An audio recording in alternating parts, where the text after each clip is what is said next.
Come on. Get your sexy on. Sexy on.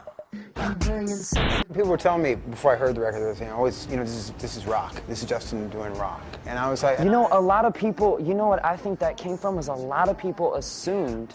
Before I even started working on the record, and people would come up to me and ask me about the record, they would say, "Yeah, you're gonna do something like a little more southern rock, aren't you?" And I was like, I don't know. That sounds like a great idea, but I don't know what it's gonna turn into. The thing about it is, I remember I remember the feeling I had putting Justified out.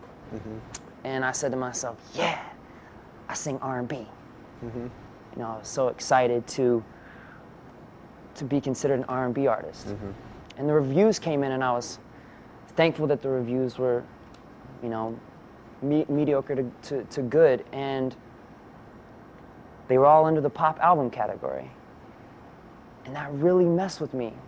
For the first 3 months that my first album was out, I couldn't enjoy it because I was like, man, I just want to get away from pop. I want to do R&B. It's what I grew up listening to, These are my influences. Al Green, well, Marvin Gaye. When you hear that, does that, at the end of the day, does that lead you to conclude that there's something racial at the root of this, when they want to keep calling you pop, No, I don't. That sort of never. Yeah. That never really crossed my mind.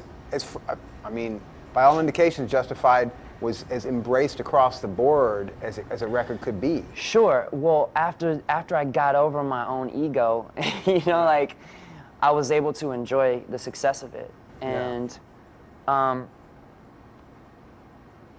realizing that was okay for me is what really opened me up to the writing and creating of this album.